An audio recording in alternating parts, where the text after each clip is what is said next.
God whispers to us in our pleasures, speaks in our conscience, but shouts in our pains. It is his megaphone to rouse a deaf world. C.S. Lewis.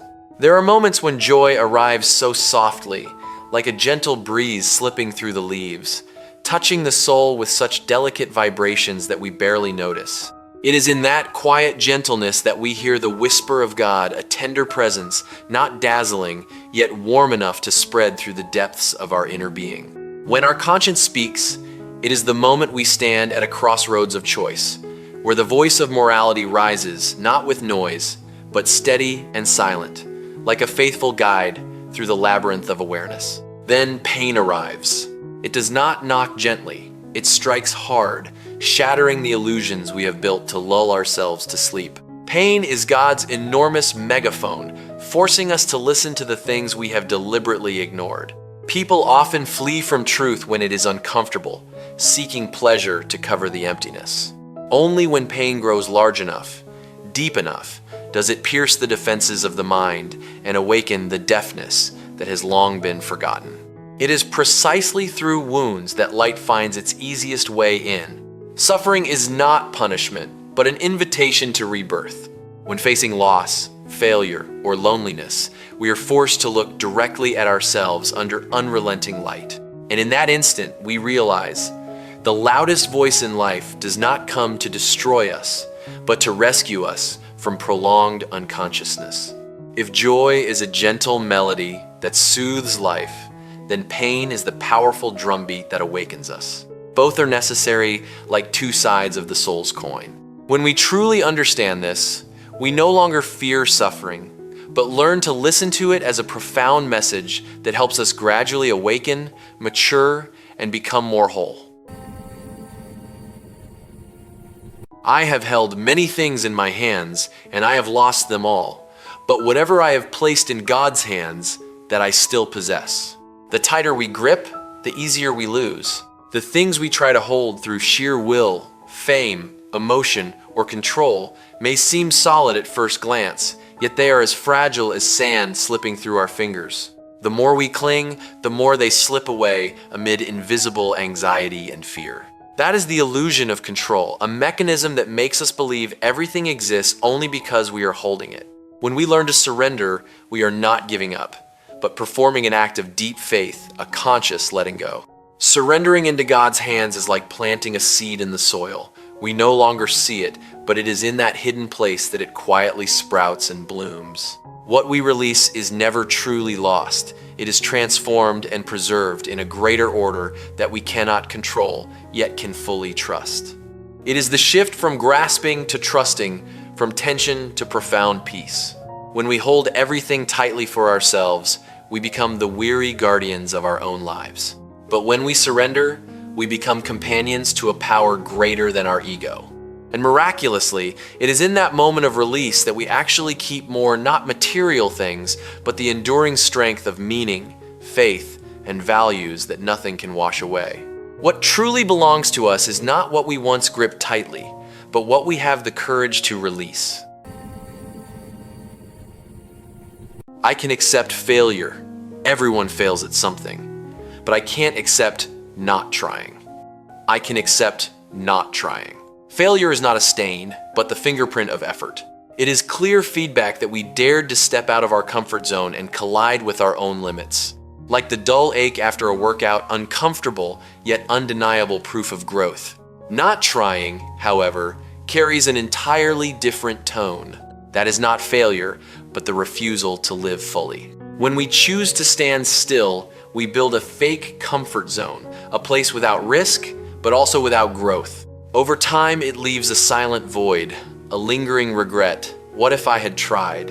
A path full of scratches, footprints, and stumbles that is the road of those who dare to live. The other path is smooth and unmarked, yet leads nowhere. The difference lies between experiencing life and postponing life. Those who accept failure are truly living. Those who refuse to try are merely existing. The deeper meaning is not about blindly glorifying effort, but about an attitude toward living. Better to carry the scars of the journey than to keep a pristine soul that has never been tested. Failure, therefore, ceases to be an ending and becomes beautiful evidence that we were brave enough to begin. The two most important days in your life are the day you are born and the day you find out why. Humans are not born only once.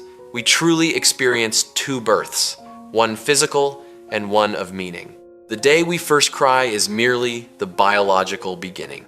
The day we discover why we exist is the moment our soul truly awakens.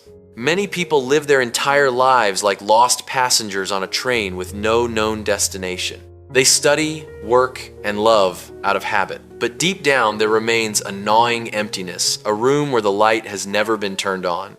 Then one day, perhaps after a crisis, a failure, or simply in a moment of stillness, the great question echoes, where am I going? The moment we find the answer does not come like thunder, but like dawn slowly spreading across the horizon. Everything remains the same, yet the way we see it has completely changed. Work is no longer an obligation, difficulties are no longer obstacles, and we ourselves are no longer drifters, but the architects of our own journey.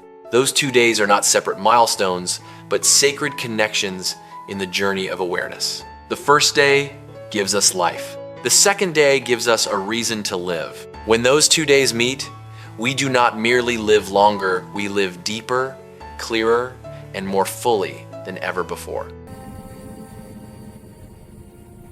Some people want it to happen, some wish it would happen, others make it happen. Michael Jordan. Desire, dreaming, action. These are the 3 levels at which humans confront their own potential. Some only want, they recognize what is good, but stop at a vague acknowledgement. Their desire is like a small spark in the night. It gives light, but lacks the power to warm or change anything. Some wish, they go one step further. They imagine, they hope, but remain trapped in the safe zone of thought. Their dreams are like clouds, beautiful and soaring high, yet never touching the ground. But those who take action, they dare to collide with reality, with risk, with the possibility of failure. They transform intention into will, turning latent energy into real movement. Action does not always bring immediate results, but it creates the most precious thing, momentum. That momentum pulls us out of the cycle of procrastination and turns observers into creators. 3 kinds of people stand before the same door. One merely looks and sighs, if only it would open. The second closes their eyes and imagines what lies beyond, while the third places their hand on the knob and turns it. The world is not built by dreamers or those who merely wish, but by those brave enough to turn what has not yet happened into what cannot be avoided. It is not what you want or wish for, but whether you dare to walk toward it. Because reality is not born from thought alone, but from steady footsteps. Don't let what you cannot do interfere with what you can do. People are often bound not by real limits, but by how they perceive them. The impossibles are like exaggerated shadows on the wall of the mind. They have no substance, yet they are large enough to block every possibility behind them. When we focus on weaknesses, we fall into a defensive state, avoiding action to escape facing failure. But that very avoidance quietly strangles our potential. Conversely, when we direct our attention to what we can still do, no matter how small we awaken a current of initiative, we stop standing still, analyzing barriers, and begin moving through the cracks of possibility, like water finding its way through stone. A person stands before a high wall. If they only stare at its insurmountable height, they will remain motionless forever. But if they look down at their own feet, still able to step, still able to move forward, they have already begun to set themselves free. The miracle is that when we act from what is possible, the realm of possible gradually expands. Old limits do not disappear immediately, but they lose their power to control us. And in that shift, we reclaim our inner freedom, not freedom from limits, but freedom to keep moving despite them. Do not let the darkness decide your direction. Even the smallest light is enough to guide the way as long as we choose to look toward it and dare to keep walking.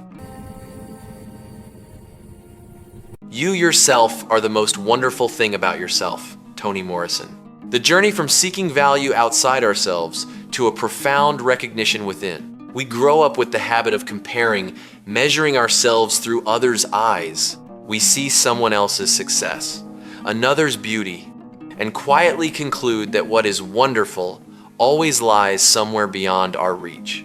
But when we realize you yourself are the most wonderful thing about yourself, we are invited to turn inward, not through the lens of society's expectations, but through a gaze that is honest and compassionate.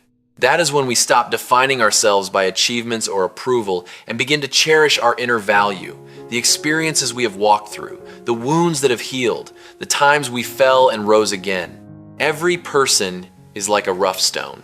The surface may be jagged and imperfect, yet inside lies a unique grain, an imprint no one can copy. When we learn to accept and love ourselves, we stop trying to become someone else's version and begin polishing our own stone so it shines in its most distinctive way. When we realize we are already enough, we continue to grow, but from a solid and healthy foundation, no longer driven by lack or envy. At that point, the mind becomes lighter, while our inner strength grows stronger than ever.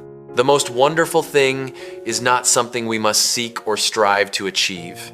It has always been there in the way we exist, in the way we overcome, and in who we are, once we have the courage to see and embrace it. Focus on being productive instead of busy. Tim Ferriss. We often take pride in days packed with schedules, endless to-do lists, and the feeling of constant busyness as proof of our usefulness. Yet busyness is often just aimless motion, like running on a treadmill, exhausting, burning energy, but getting nowhere. Focusing on effectiveness is a subtle yet revolutionary shift. It forces us to face the uncomfortable question: are the things I'm doing truly creating value? This is the move from activity to meaning, from filling time to optimizing results. Those who work effectively do not necessarily do more, they do what is right. They know how to choose, how to cut away, and they dare to say no to things that only create the illusion of busyness without real progress. Two people rowing the same boat. One rows without stopping but veers off course. The other pauses to check direction, adjusts, then rows less yet heads straight to the destination. The difference lies not in intensity, but in clarity. When we work effectively, we not only achieve more, but we also live more lightly. The mind is no longer fragmented by countless trivial tasks, but becomes focused and deep. We stop being haunted by what to do next and begin to feel the true meaning of what we are doing. Life is not measured by the number of tasks we complete, but by the things that truly make a difference. But man is not made for defeat. A man can be destroyed, but not defeated. Ernest Hemingway. Failure is not humanity's destiny, but injury and destruction are possibilities we cannot escape. And it is precisely in that paradox that human dignity is forged. To be destroyed is when circumstances take away what is visible: health, possessions, opportunities, even status. To be defeated, however, is the collapse from within, when the will stops resisting, when we accept, surrender, and let circumstances define our worth. A boat in the middle of a stormy ocean. Waves may shatter the hull, winds may tear the sails, but if the helmsman still grips the wheel and keeps his eyes on the horizon, that boat has never been defeated. The body may be broken, but an unconquered spirit remains the ultimate victory. Failure is not when we fall, but when we refuse to rise again. Humans were not made for defeat, because our core value does not lie in winning or losing, but in the ability to stand firm even when there is nothing left to hold on to. We may be destroyed, but defeated only if we agree to it. I have been driven many times upon my knees by the overwhelming conviction that I had nowhere else to go. Abraham Lincoln. When faith no longer serves as a source of strength, but becomes a spiritual gravity pulling us into the abyss. It is our inner frames of reference that truly determine how we experience reality.